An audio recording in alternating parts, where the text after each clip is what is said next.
Wrestling is a tough business, and Great North Wrestling is the land of the tough guys, Canada's home of strong style wrestling.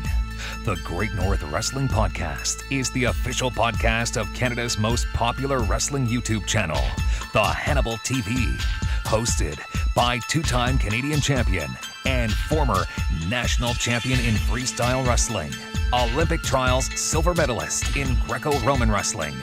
Trained in the Hart family dungeon, he has over 15 years experience in the wrestling business as a wrestler and working behind the scenes in numerous companies. Hannibal, the Death Dealer, aka the HANNIBAL TV, lead reporter Devin Nicholson. This is Hannibal here from the HANNIBAL TV, and we have a very special Great North Wrestling podcast today because it has just been announced that Floyd Mayweather is going to face UFC star Conor McGregor in the highly anticipated boxing match that's going to happen in Las Vegas, August 25th. And on the line to talk about this subject with me is Zach McGibbon, who is a wrestling expert. He's a reporter for the HANNIBAL TV, as well as the CKDJ radio station based out of Ottawa, Ontario, and he's also one of the announcers for Great North Wrestling. So this is some blockbusters news. This has been going on for about 16 months now. They've been trying to book this fight, the biggest star in MMA, now that Ronda Rousey seems to have dropped out of it, against the biggest star in boxing. What do you make of this announcement, Zach? Well, my initial reaction when I heard it was, wow. I couldn't believe that we're actually getting this matchup. I thought through all the negotiations, it was just some hype to really just get people talking about McGregor and Mayweather to get himself in the news. But hearing this matchup and hearing that it's actually being confirmed in Las Vegas, it should be an interesting matchup. I'm interested to see how McGregor is able to fare in a boxing match, considering his striking's decent in an MMA cage. He's not amazing in terms of other UFC fighters. Now, obviously, he's been on a very good tear recently. He's been beating a ton of opponents.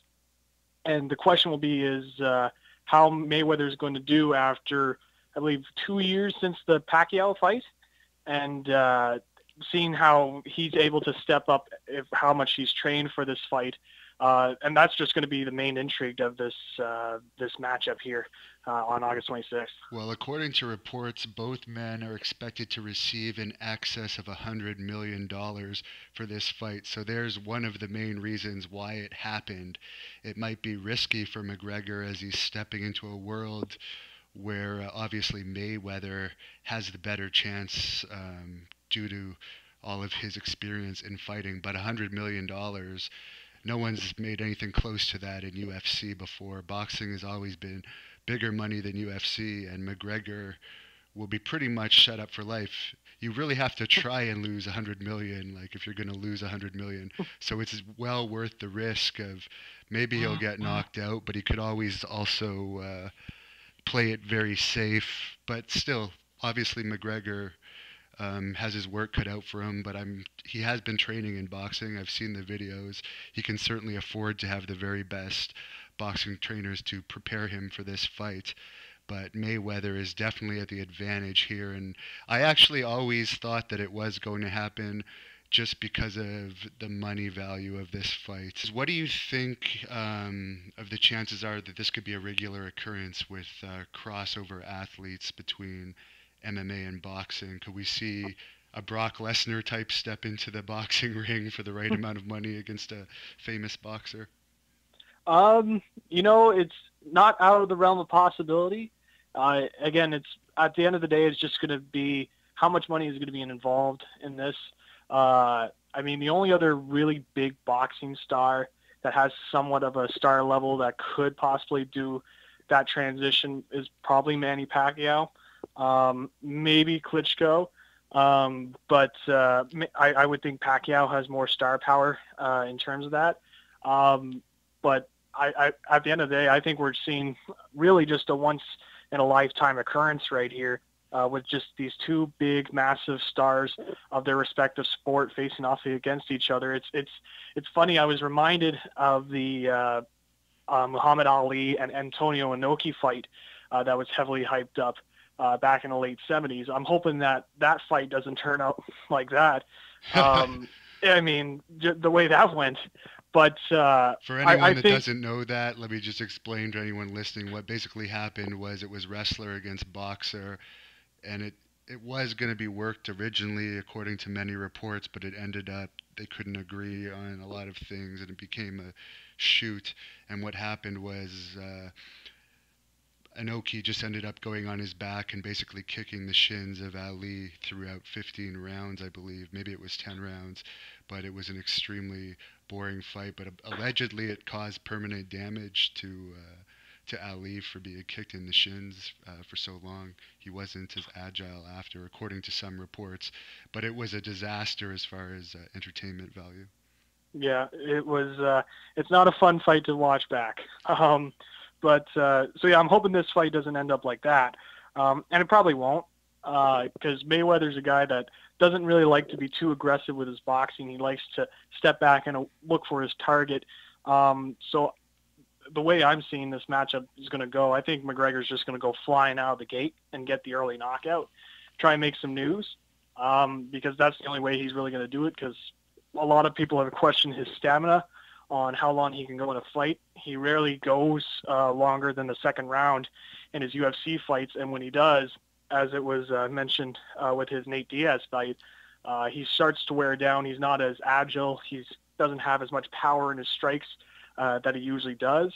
So this fight, from my understanding, he's going to try and get it done and quick out of the way right at the gate. That's my big prediction for it, but we'll see. It's going to be interesting.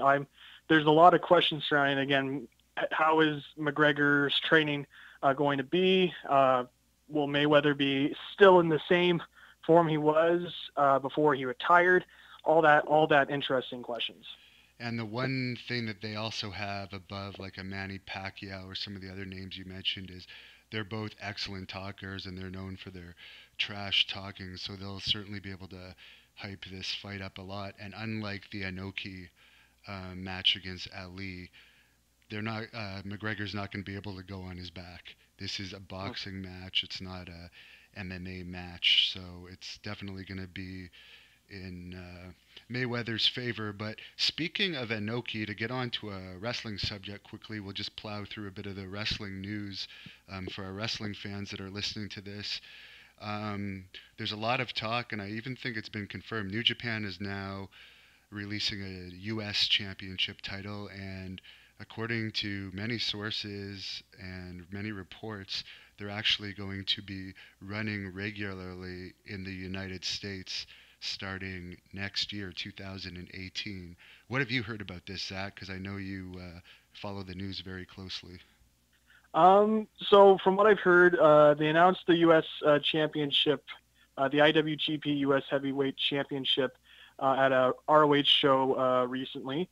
And the plan for it is to have the tournament at their LA shows, which are coming up very soon. I don't have the date off the top of my head. Early July. Yeah, somewhere around there. And so they're doing a tournament in order to determine the first U.S. champion. And it's supposed to be part of the expansion for New Japan heading into the United States. And one of the interesting parts about it is they do plan on bringing the dojo back into LA. And they used to have a dojo in LA back in the 90s. I actually went there once, and it was weird. At one point, this was actually in 2006, I attended a tryout at the dojo, and I passed the tryout, and I actually wrestled on a New Japan USA card at that dojo. And at that point, they were going to have like a New Japan development system, and they were going to use a lot of US wrestlers in that, and they told me they'd get back in touch with me regarding that. But for some reason, I don't believe they ever started that US development system. So sorry to interrupt you there, but there was a really cool dojo back then. I remember that well. So they're going to be redoing that? Yeah, they're looking to continue their expansion. They've been having some record growth in terms of their company. It was said, I know Kadani had said that in his recent press conference. So it's more just planning to continue to expand into the U.S. They've been experimenting with it the past couple of years. We saw that a couple of years ago when they did Wrestle Kingdom 9 on pay-per-view with Jeff Jarrett and Global Force Wrestling, just testing the water, see how they do, and they did much better numbers than what they were expecting. And the recent success of New Japan this year with the highly rated matches between Omega and Okada has also gained them some more exposure. And this newest match between Omega and Okada from their Dominion show, it looks to be going to have a 7-star rating from Dave Meltzer, which is completely unheard of. That's just getting ridiculous. I have to say, yeah. I was nice. I've met Dave Meltzer, and he has reported a few false things about me, and about Great North Wrestling in the past. Overall, he reports quality news, but you cannot go to 7-star ratings. I'm sorry, but that completely turns me off of the rating system. You have a fun. It was the last one was, a 6-star or a 5.5 star. You cannot go above 5 stars. You don't do do you see Hollywood people doing that? That's just getting ridiculous. To me, that causes loss of credibility in the star rating. I don't agree with that at all, but that's just my opinion on that. Well, the thing is too is people. The thing is it's not his first 6-star rating. Funny enough, I believe he ranked a 6-star match for Misawa and Kawada back in the mid '90s. But that was, I guess, never before really social media really had exploded like it is today, and it was more of an underground newsletter, so it probably didn't get as much notoriety as these ratings are. But it's. I mean, obviously, it hasn't been confirmed yet. They don't know. But on a recent podcast, he said that this recent match between Okada and Omega was better than their 6-star match at Wrestle Kingdom. So one can only imagine if it goes up to a 7-star. Maybe they do a 6.25 star. You never know. But not to take away from Okada and Omega, because those matches were really, really good. But yeah, it's interesting, going back to the main topic, just New Japan expanding into the United States. Apparently they've been doing really well on Access Television, and Access is really behind this as well. So it's going to be interesting to see just if they can really give at least make WWE notice what they're doing, expanding into the United States. It should be interesting to see where this goes. They'll be fully committed to it. Right now, it seems they're more committed to it than ever before. I know that they want to do more U.S. shows regularly. And one of the things that also in question is how is this going to impact their relationship with Ring of Honor? A lot of the times when they do go into the States, they co-promote it with Ring of Honor. And now with these shows, I mean, the recent California shows have already sold out, and there's supposed to be 7,500 in the building.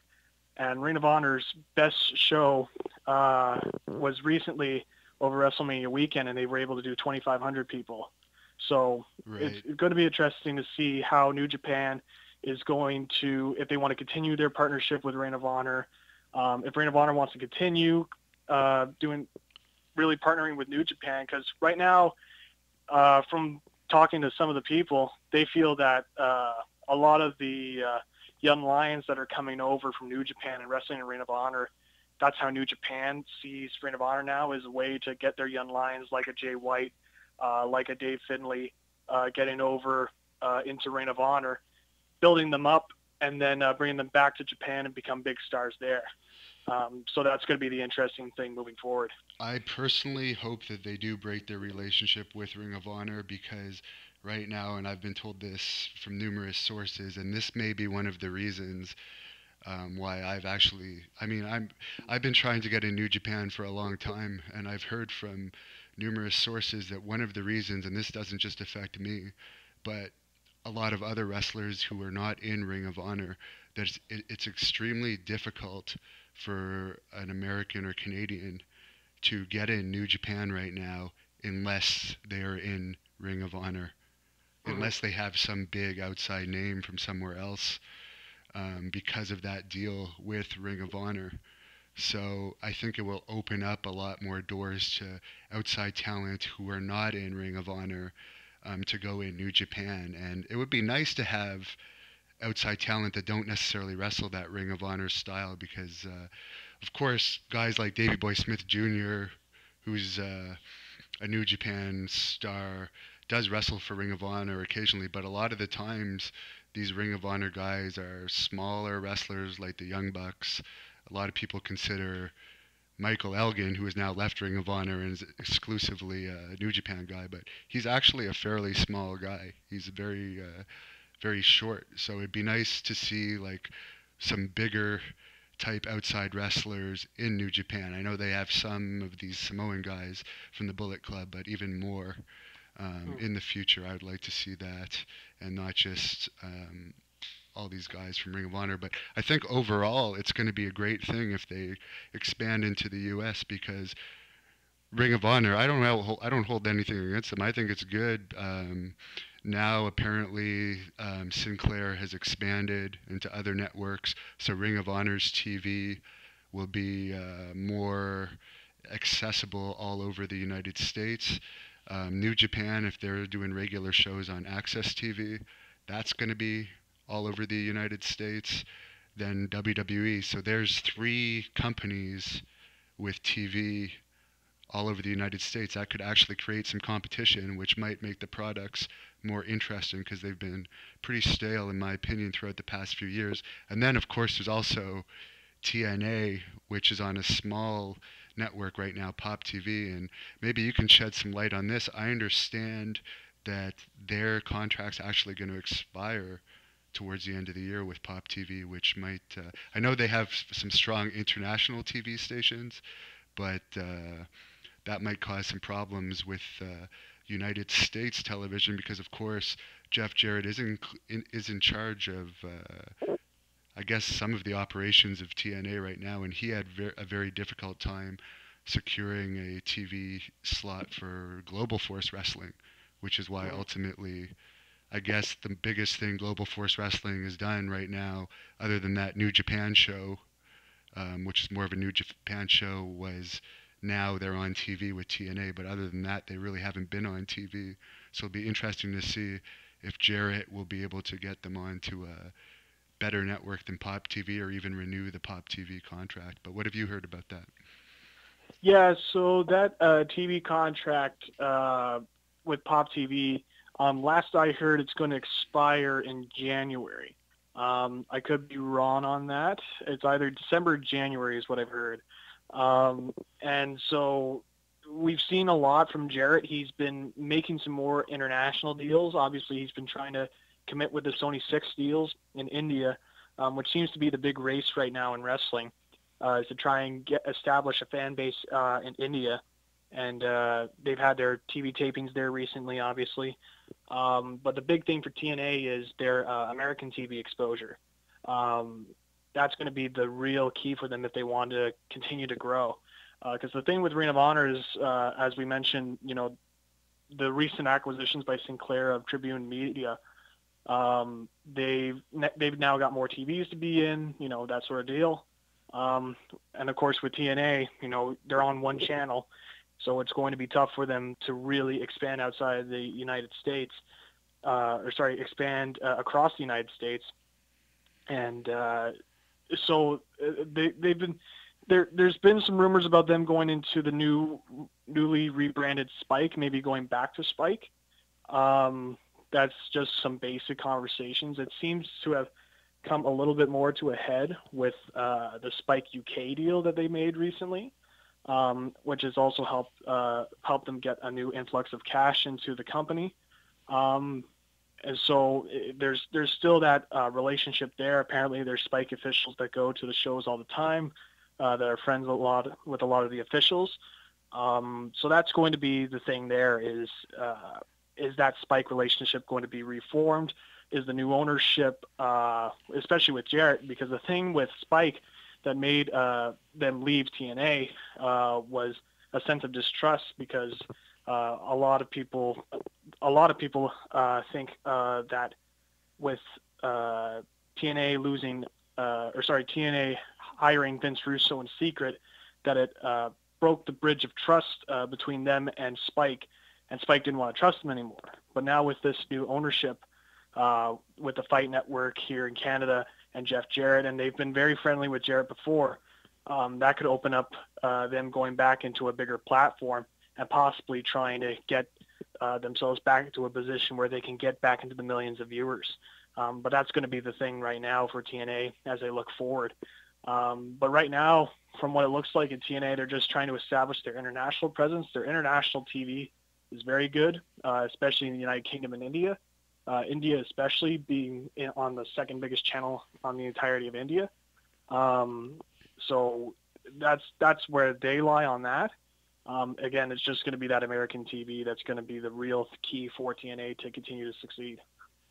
And speaking of wrestling companies with television, it looks like Great North Wrestling, well, it is official now, Great North Wrestling is going to be participating in a special documentary series that is going to be airing on what's called Channel Z, which is a French channel also known as Canal Z or Télé Z, and it's available on many cable systems all across Canada. And this was actually just confirmed yesterday. This situation has been in the works for a long time now, I guess over 6 months, and it was finally confirmed that they are going to be recording a documentary style show. I guess Canal Z is like the Discovery Channel French version, but more of a male-oriented channel. So this is going to be great for Great North Wrestling because our documentary show is going to have exposure all over Canada.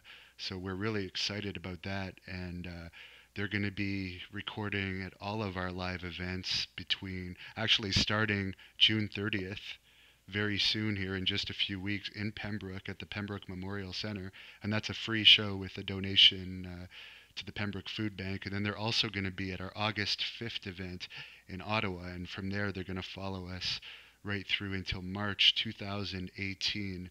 So we're all very excited about that in Great North Wrestling. It's going to give us a lot of exposure, and you may even see some better production values at our events due to this documentary series being produced. It's a company called Bike TV Inc. that I guess is going to be producing the documentary series for Télé Z. So it's something we're all very happy about. And Pembroke, we have some big names coming to Pembroke. It's going to be Shelton Benjamin wrestling in Great North Wrestling for the first time ever. And there's always a lot of rumors that now that he's healthy again, he's going to be returning to WWE soon. So that's something that fans should really take that opportunity to come out and see him up close and personal, because he might not be on the independent scene for long. And then, of course, the main event for that event is a three-way match between me, Rene Dupree, and Wes Briscoe. What's your opinion on that? I'll ask you what your opinion is on who's going to win that one. Oh boy, you're putting me on the spot here. All I say is there's a lot of tension between all three of you. It's going to be super exciting to see this matchup. I'm excited for this main event, and Pembroke is in for a treat with this title match. I just cannot wait. It's going to be hard to call on who's going to win. All three competitors are very talented. It should make for a very exciting contest. There's a lot of animosity between me and Rene Dupree. Of course, there was some dastardly tactics used in our last match at Cage Wars for the match to actually be stopped, so he won via default, even though I made him submit in the first round. So he was very lucky that he was able to hold on to the Canadian Championship. And Wes Briscoe, I've been wanting to get my hands on for a long time. He was supposed to be my original opponent at Cage Wars. I wanted him inside a steel cage, but unfortunately, due to personal reasons, he had to pull out of that event. But he has confirmed he's going to be in Pembroke. And this could be very interesting too, because he had a WWE tryout not too long ago. Everyone knows that his father, of course, is WWE Hall of Famer Gerald Briscoe, who's also a talent scout for WWE. So it's going to be interesting. I'm not going to let him take that title to WWE if they end up signing him. But because obviously I'm going to win the match and probably injure him, so he might not even make WWE. But a lot of people, a lot of former Great North Wrestling stars you see in WWE these days. AJ Styles wrestled for Great North Wrestling many occasions. Same with Samoa Joe. Jinder Mahal is the new WWE champion. He wrestled for Great North Wrestling very regularly for 3 years. So we're very happy for Jinder. And of course, we briefly mentioned the Ottawa event coming up August 5th at the Earl Armstrong Arena. Tickets for that one are available now at ticketweb.ca. That's going to be a very special event. It was unveiled today, the design for the new Great North Wrestling Women's Championship. That event will feature a Women's Championship tournament. So a lot of names are going to be announced for that in the coming weeks. The star for the Ottawa show has not been announced yet, but that's going to be something very special to crown the first ever Great North Wrestling Canadian Women's Champion. Do you have any favorites in that one, Zach? There's been about 4 names announced so far. Lady Yasmin, Stephanie St. Clair, who's been a numerous time Quebec champion, I believe. Vanessa Craven, who's held titles all over the place, has been in Shimmer, many big women's federations. And then, of course, there is Eve, the Black Widow, who's known mostly for wrestling men and beating men. Mm-hmm. So you just said it right there. Like, all 4 just bring something different to the table. In Great North Wrestling, we've just seen the momentum of Lady Yasmin and how she's been able to just go through her opponents. But it's going to be interesting. The thing I'm going to be looking for is how she fares in that Pembroke match against Eve, and how she'll be able to fare up against Eve. Because as you mentioned, she's been able to wrestle men. Eve has, and so I'm interested to see how she's able to handle that competition. But man, this women's tournament, I'm so excited for it. As you mentioned, the level of talent that's in this women's tournament, and maybe even more announced. It's going to be awesome. I'm really excited for this women's tournament. And the other interesting match that could take place in that tournament, you have Lady Yasmin and Vanessa Craven in the same tournament, and they wrestled twice before in Great North Wrestling. Yasmin beat Vanessa the first time, which was actually last year in Ottawa, and then the next night in Kingston, Ontario, Craven defeated Yasmin. So you could see the rubber match happening in that, and it's the same thing with Yasmin and Stephanie St. Clair. They're both 1-1, so it's very hard to predict this tournament, and there's been lots of other names thrown around that might be participating in this, but it's going to be an event that is also going to have some men's matches. Jeremy Profits confirmed for that event, Maximum Testosterone. I will be at the event. It's going to be a very good night of action, and of course, as we mentioned, it's going to be recorded for the Hannibal TV, of course, but it's also going to be recorded for this documentary series that Canal Zay is involved with. So some very big stuff happening in Great North Wrestling. Cage Wars started the year off with a bang, and it looks like we're going to be rolling full steam ahead as things goes on. So I'm very happy to be involved with the company right now. Lots of exciting things happening. We have a pro wrestling tees store now too. There's a Great North Wrestling Group shirt on there, and there's a new Hannibal shirt on there. Superstar Billy Graham, who's appeared on this podcast recently, you can check it out in our archives, is also going to have a pro wrestling tees shirt on our Great North Wrestling / the Hannibal TV pro wrestling tees store too. So that's going to be pretty cool. So you could check that out. If you go to greatnorthwrestling.ca and click on the store link, you will find it there. This podcast is, of course, on YouTube, on our The Hannibal TV YouTube channel, or greatnorthwrestling.podomatic.com. If you download it on there, you could listen to it on the bus, If you ride a bike like Zach, who recently had his bicycle stolen, you could listen to it on your bike. You can listen to it while walking. So I would suggest that you subscribe to that Great North Wrestling.podomatic.com so you automatically get all the new podcasts. Barbara Goodish, who is Bruiser Brody's widow, is going to be appearing on this podcast very soon. And next week, Quebecer Pierre-Carl Ouellette will be appearing on this podcast. We're very happy that you checked in with us. Zach gave us your opinions on everything that's happening in the news. You can follow us on Twitter at GNW GNW Wrestling. GNWRESTLING is our Instagram. And what's your Twitter, Zach?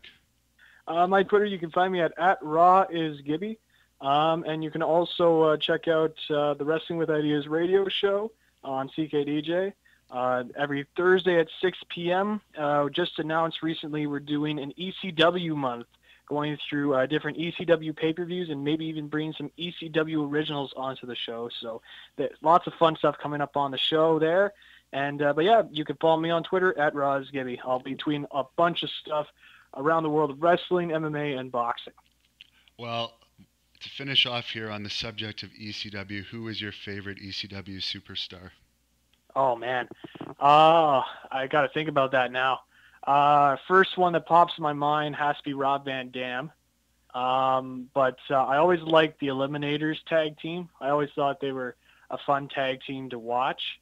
And I knew he was not a great wrestler, but the Sandman, just for the entrance alone, was awesome. But I think my all-time favorite wrestler has to be in ECW has to be Taz. Just the way he walked to the ring, the persona he brought to him, the way he wrestled his matches. I just love Taz in ECW. Well, in my humble opinion, even though we've had our differences, mine without question would be Terry Funk.